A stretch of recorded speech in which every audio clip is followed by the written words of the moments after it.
Ladies and gentlemen, His Excellency, the President of the Republic of the Philippines, Benigno S. Aquino III. Maraming salamat po, mabuhay tayo lahat. Papunta ko dito, talaga tinuro kami kung paano magbalot ng husto dahil malamig raw sa Davos. Pero sabi ho ni Butchabad, pareho lang sa Batanes.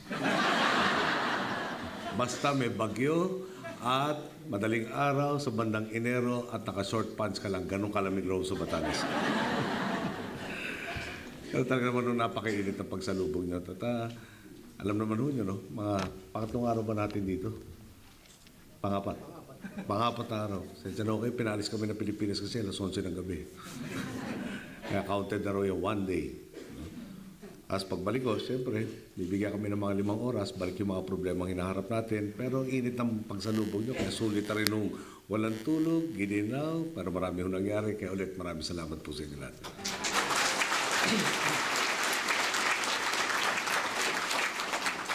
Ngayong naibitahan po tayo dito sa Switzerland, naalala ko po, 1982 pa pala, nung huli ko madanas ang winter. Sa bahay pa po namin yun sa Boston, nung naka-exile po ang buong pamilya namin. At kapag taglamig po, ay talagang natatabunan ng yelo ang mga kalsada sa lugar po namin. Sa mga pagkakatampong yun, bilang panganay at paboritong anak na lalaki ng aking mga magulang, kita niyo, sangayin ko kayo, di ba? Ako po ang itinuturing na tigas sa aming pamilya. Tigasabel, no? Tagapala ng stone out, tigasilab ng apoy sa fireplace, tigalinis ng kotse, tagaalaga ng aso at marami pang iba. Kaya ako yung pinakatigas po doon. No? Minsan-minsan no, tigasaing rin. Kwento ko na rin sa inyo yun. At sa tuturo man nung nag-aaral ako, di tinuro yung paano magsaing eh. So sabi ng kapatid kong babae, kumuha ka ng ganitong karaming bigas, tatapatan mo ng ganitong karaming tubig, lalagay mo sa rice cooker, i-on mo to, pag naluto, titigil yan. Meron naman tayong titulo, kaya ko yan. So nagkataon na wala yung nanay ko, wala yung mga kapatid kong babae, kami lang ho ng tatay ko nasa bahay, siya paparating, ako tagaluto ngayon. Nung kinakain na po namin yung aking isinaing na bigas at naging kanin, habang sinusubo ko, sabi ko, ba't kaya ganito lasa nito para mapulbo? Nakalimutan nung sabihin, kailangan palang linisin yung bigas bago ilagay yung tubig. Buti na lang kung gutom ang tatay ko, hindi na niya napansin. Pero nabawian naman po niya ako. Niluto niya kasi sa akin ng bistek. No, tapos siyempre, di ba, wala namang kalamansi sa Boston. No? Pero ang sarap po, tama yung alat, tama yung asim. Ang galing tatay ko talaga, pati pagluto. Sabi ko, Dad, galing pala magluto. Sagot sa akin, wala kang bilib eh. Kinabukasan, hinatid ko sa airport, mag-isa na po ako. Tapos meron akong binili kasi yung Lee & Perrins na salsa no, the day before. Tataka ko, bagong-bago yung bote. Nung umalis yung tatay ko, wala na hong laman. Kaya pala tama ang timpla nitong bistik na to, binuhos lang niya yung salsa. Mabili na doon talaga yung tatay ko. Alam niyo, matagal na nga ako kung huli nakaranas ng winter. Bis kailangan ko malaman ulit yung ano nga ba yung kailangan gawin para hindi masyadong ginawin. So, ituloy nga ako ngayon, iniisip kong kakaharapin ko kayo. Iniisip ko po ano magiging attire ko sa pagharap sa inyo. Lalo na ngayon medyo hindi na ako kasing kapal yung buhok natin. No? Siyempre sabi ko, magsusot ako ng sweater. Papatungan natin ng coat, lagyan pa natin ng overcoat. Maglalagay na rin ako ng ski mask, gloves, at meron pang matching scarf galing kay Chris. Pero hindi ko na po itinuloy na isuot lahat to. Baka naman pag nakita nyo ako, sabi, sino kaya nagpapanggap na Pangulo ng Pilipinas? Hindi namin makita yung mukha. So tiisin ko na lang yung lamig para sigurado kayong ako yung katapat nyo at hindi yung snowman. pero alam mo nyo, kahit ano pang kapal ng ating isuot, wala pa rin pong hihigit sa init ng pagsalubong ng mga kababayan natin Pilipino.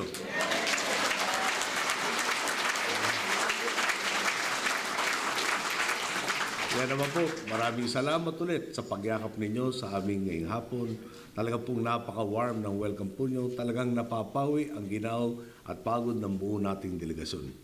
Higit po sa lahat, nagagalak po kami lahat makabisita rito at malaman na hindi lamang nasa mabuting kalagayan ng ating mga kababayan, kundi nagpapakitang gilas din sa kanya-kanyang larangan, nurse man o doktor, hotel worker o driver, accountant o manager, anuman pong profesyon, bilib at pinagkakatiwalaan po ang mga Pilipino dito sa Switzerland at sa Liechtenstein.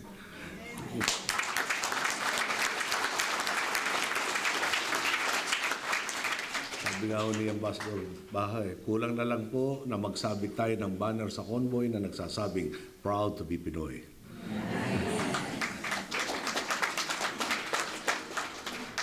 Sa tuwing may foreign trip po tayo at makakahalubilo ang ating mga kababayan, talagang taas na po ang mga Pilipino. Hindi na nga po pala isipan.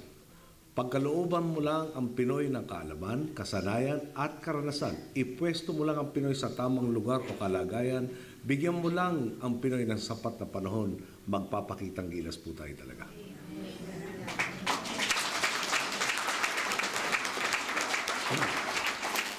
Siyempre po, pinapatunayan ninyo ito at pinapatunayan din ito ng mga Pilipino sa bawat panig ng mundo. Sa kabilang banda naman, napapaisip din po ako, bakit sa hinabahaba ng panahon, hindi madala-dala sa ganitong ideal na kalagayan ang kabuuan ng Pilipinas? Bakit may mga Pilipino pa rin isang kahig isang tuka? Tila hindi dumarating ang nilaga kahit buong buhay ng nagtsatsaga. Iyan nga po ang binabago natin sa Pilipinas ngayon. Inaayos natin ang mga kondisyon, ang gusto po natin, kung magbabanat ka ng buto, tsaka ang asenso. Inaalis na natin ang sistema kung saan ang umaangat lang sa buhay ay ang mga may koneksyon, ang mga kayang manuhol, o ang mga nakakasikmura ng pandaraya. Nagtataguyod tayo.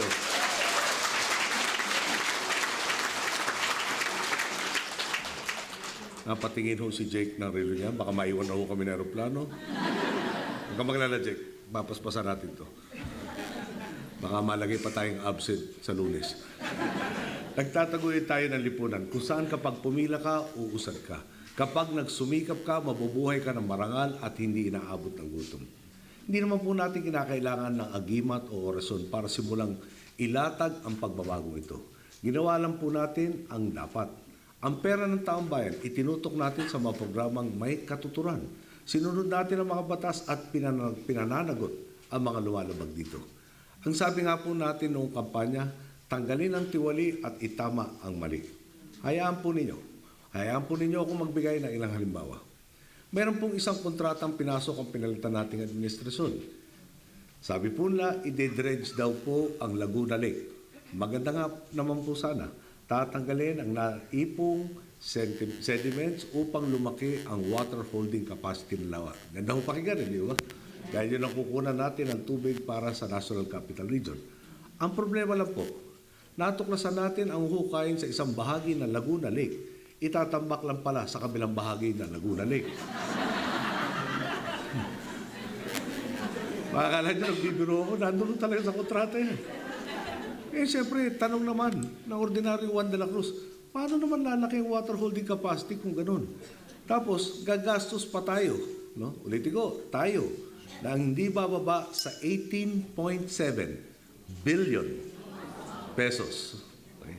Bakit nyo na ako yun? Billion po, 18.7 billion pesos para maglaro ng putik. At hindi putik natin yun, di ba? Sa Pilipinas yun. Lalaroin natin yung putik natin para sa pribileyo, magbabayad tayong 18.7 billion. Bakit po kaya may pumayag sa kaibangang ito? Sino kaya makikinabang?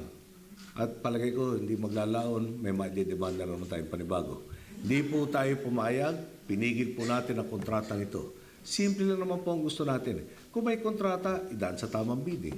Patas na ang laban, hindi lang sa mga proyekto ng gobyerno, kundi sa ating mga merkado. Iyan po ang nakita ng buong mundo. Kaya nga po, sa kabila ng global economic crisis, naging tuloy-tuloy ang pagkagat ng ating gross domestic product nitong 2012. Alam naman po ninyo na iyan ang pangunahing sukat ng sigla na ekonomiya ng isang bansa. 7.1% po ang inangat ng ating gross domestic product nitong third quarter ng 2012. Tinalo po natin pati ang ating sariling mga projection. Sunod-sunod ang record high sa ating Philippine Stock Exchange Index. Sa katunayan, mula June 30, 2010, kung kailan po tayo nag-umpisa manungkulan, umabot na sa 70 beses nang nabasag ang record po ng ating stock exchange. Nito lang pong January,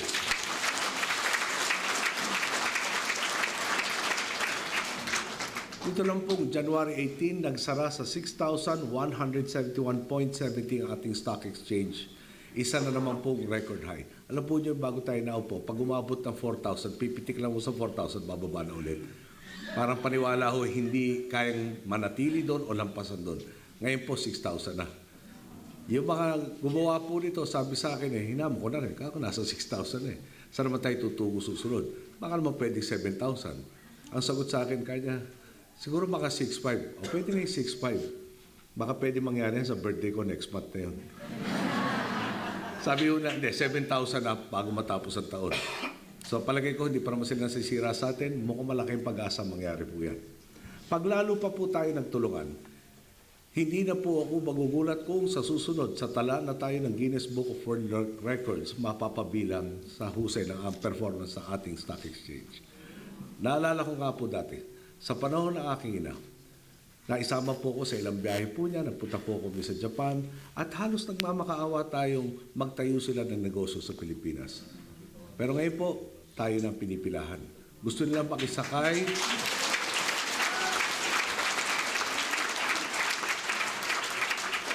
Gusto po nilang makisakay sa momentum ng pagangat ng ating ekonomiya. At hindi po sa iisang sektor ito. Mula sa edukasyon, sa infrastruktura, hanggang sa information technology. Iisa ang bukang bibig ng mga malalaking kumpanya. Sali naman kami dyan. Pinupuksa na rin po natin ang katiwalian sa mga institusyong panlipunan. Masusunod ang batas at kung lalabag ka rito, tsak, mananagot ka. Gaano ka makayaman o makapangyarihan. Di ba nga po? Napatunayan,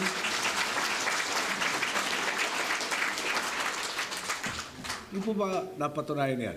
Nang natanggal sa pwesto ang mismong punong maestrado ng ating Korte Suprema. Ang sabi po kasi na saligang batas, kailangan mong ideklara sa isang sinumpaang Statement of Assets, Liabilities, and Net Worth ang buong kayamanan mo. So, ang pera pong idineklara niya, wala pang 2% ng kabuuan niyang ari-arian.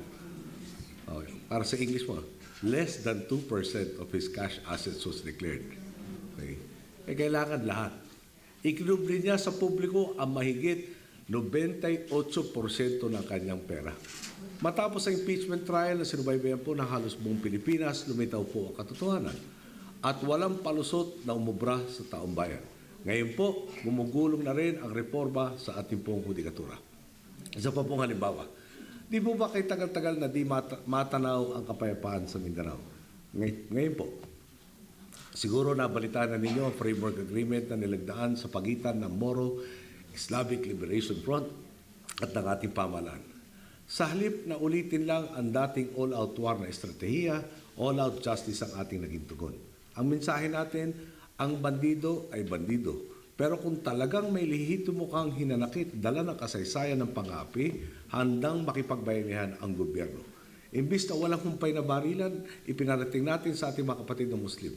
Iisa ang atikain natin, kapayapaan. Ito ang sagwan, tara't itutok natin sa iisang direksyon ang bangka ng bayan upang sabay-sabay nating maabot ang ating mga pangarap. Ipinakita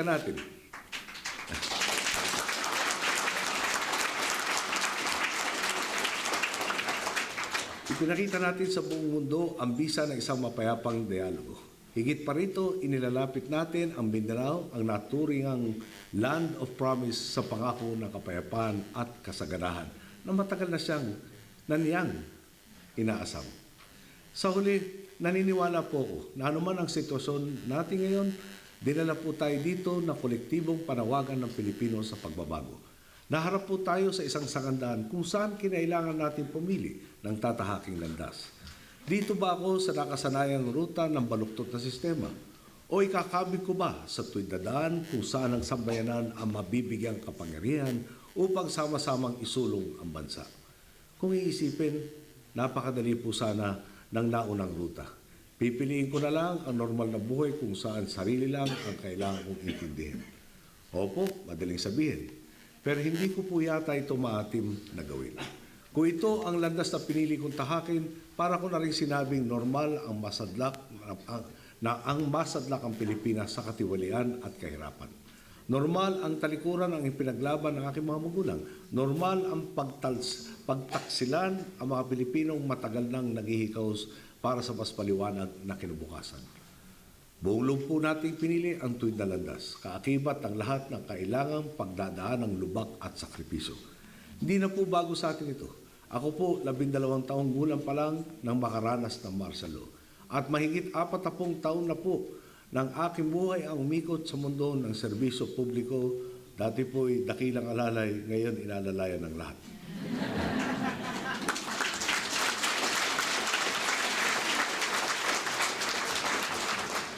Bulat din po tayo. Bawat Pilipino ay may kanya-kanyang binuno at binubunong pagsasakripisyo. Ang kailangan lang po nating tandaan, lahat ng pasakit ngayon, ginhawa ang kapalit sa susunod na henerasyon. Ngayong abot kamay na po natin ang pagbabago, saka pa ba tayo hihinto? Nasa kamay muli ng Pilipino ang manibela. Itutuloy ko ba ang paglalakbay sa tuwid na daan o pipiliin ko bang mag-U-turn pabalik sa kalsada ng katiwalian at kahirapan? Mahalaga pong ipaalala. Ang pagsisikap ng bawat isa ay magsisilbing gasolina sa matiwasay na pagtakbo at tuluyang pag-arakada ng ating bansa. Kaya nga po, karaniwan tao man o kasama natin sa paglilingkod bayan, nasa Pilipinas man o dito sa Zurich, saan man pong sulok ng mundo, bawat brasong nakikisagwan, bawat balikat na nakikipasan, bawat kakamping sumasagupa sa lumang sistema upang itawid ang ating reforma, kayo po. Kayo ang gumagawa ng pagbabago. At hinihiling ko ang patuloy pa ninyong pakikiambag. Pasulong ang ating marsa sa tuwid na landas. Wala pong atrasan ito. Huwag tayong pumayag na dumulas pang pabalik sa dating kalakaran. Hayaan po ninyo ako magtapos sa isang kwento. Nung pong congressman pa lamang ako, pinalad tayo makaharap ang isang grupo ng 80 estudyante ng nursing. Ang tanong ko sa kanila, ilan sa inyo ang mananatili sa Pilipinas pagkatapos ninyong makagraduate at pumasa ng board exams? Ang nagtaas po ng kamay ay napakarami, 2.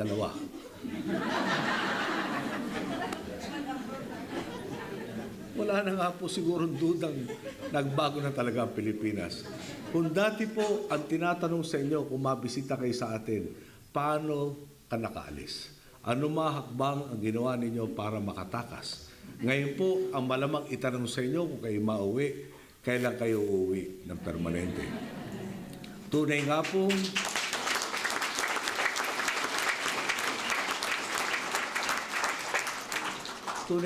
kay sarap maging Pilipino sa mga panahon ito. Bago po ako magtapos, gusto ko iparating sa inyo lahat, lampas po doon sa halaga nung ipinagkaloob doon sa ating mga kapatid na nabiktima ng Pablo. Talaga naman po yung pagpapadama nyo sa kanila na hindi sila nag-iisa. Yun po ang talagang napakaganda ipapasalubong natin sa buong Pilipinas. Kaya magandang hapon po sa lahat. Maraming salamat po sa inyo.